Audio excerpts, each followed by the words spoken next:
Hi everybody, this is your Digital Super Saiyan 3 back with another video, and today we finally get to my September pay-per-view review. And this time I have chosen WWE Unforgiven 2005. Took place September 18th, 2005 at the Ford Center in Oklahoma City, Oklahoma. JR country, baby.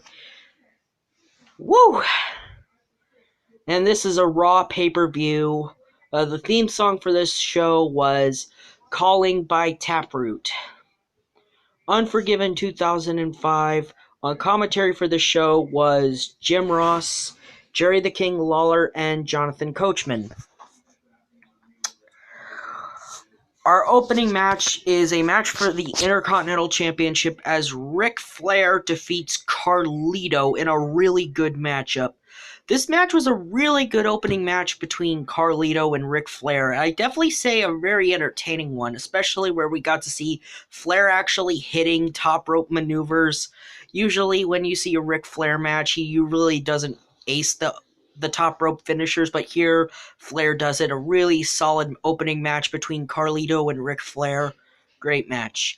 Next up, we get a really ridiculous match as Trish Stratus and Ashley defeat Victoria and Tori Wilson with Candice Michelle as their manager.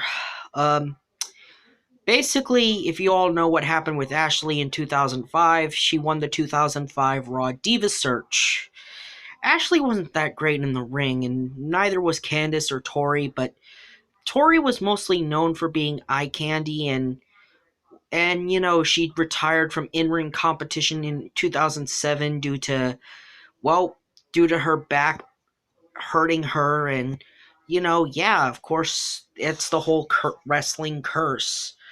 But we did see Tori return to in-ring competition recently at the 2018 Royal Rumble. She competed in the Women's Royal Rumble match, and really, Tori had a really good showing in that. But next up on the show, Trish and Ashley won.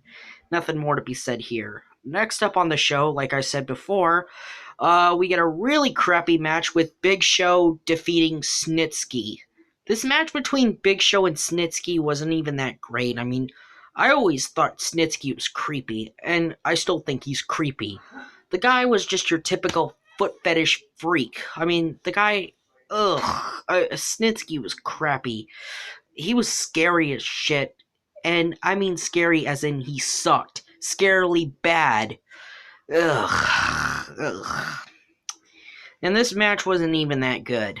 But next up, though, we get a really solid match where Sheldon Benjamin defeats Chavo Guerrero's gimmick of Kerwin White. Basically, Chavo Guerrero was given this dumbass gimmick of him being this rich white guy named Kerwin White. And it really was...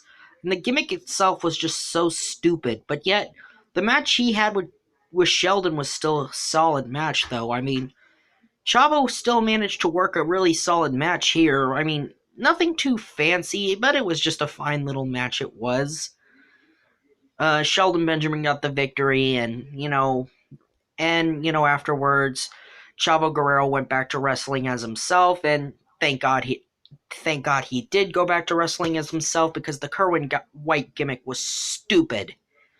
But still, Chavo managed to work a solid match even while being in that stupid gimmick. I feel bad for Chavo. But, moving on. Our next match on the show features the match of the night. It is a cage match as Matt Hardy defeats Edge with Lita. And this came during the 2005 feud between Edge and Matt Hardy, with the whole real-life love affair turned storyline, where Lita basically cheated on Matt Hardy with Edge. And a relationship between them started to bloom, and of course, Matt Hardy vowed revenge on both Edge and Lita. And yes, Matt Hardy got fired, and he returned in July to the WWE and began his feud with Edge. Edge won the match at SummerSlam via ref stoppage. Then they had a street fight on Raw, and now this was the match that followed up their great street fight. Their street fight was really good, and this cage match was really the best in their series. Well, then they had their big blow-off, which was the ladder match in the Loser Leaves Town ladder match. But this cage match is obviously the best match of this show, and basically why I wanted to talk about this pay-per-view is mostly because of this cage match. Like, Matt Hardy busts Edge open in this match. Like, he does the Twist of Fate to Lita. He knocks Lita out with the Twist of Fate. Matt Hardy was just ruthless in this match, and we got to see him do a leg drop off the top of the cage. Really good match here. Next up, though, we get a match for the World Tag Team Championships as Lance Cade and Trevor Murdoch defeat the Hurricane and Rosie. I love the Hurricane. He was a really great gimmick. And Gregory Helms then became Gregory Helms, and I don't understand why he wanted to give up the Hurricane gimmick in '06. He was great as the Hurricane. He was funny, he was entertaining, and all the fans loved him. Heck, he held multiple tag team championships with the likes of Kane, and of course there was his various partnerships with Rosie. And yes, Rosie's no longer with us. It's a damn shame. I still wish he was. But, all honesty though, this match happened. This match ended with the Hurricane getting injured in this match. He took a DDT on the floor, and he injured his neck in this match. Lance Cade and Trevor Murdoch took advantage of that, and they won the World Tag Team Championships. So they are the new World Tag Team champions. Yeah. Next up, we get a great match, but we get a really good match as Shawn Michaels defeats Chris Masters in a really, really solid match. And this is Shawn Michaels here, and this is definitely my favorite Chris Masters match. I'm not going to say I like Chris Masters. I'm not particularly that fond of Chris Masters, to be honest. I always thought the Master Lock challenges that he had on Raw were kind of there. And, they were just their fun little distraction. Still, I gotta admit this match was really good. This reminded me of one of Shawn Michaels' matches with the British Bulldog. Basically, it was kind of in that same boat as he had the same kind of matches with the likes of the British Bulldog back in the 90s. This felt like Michaels, doing that same sort of thing with the British Bulldog, but with a different guy.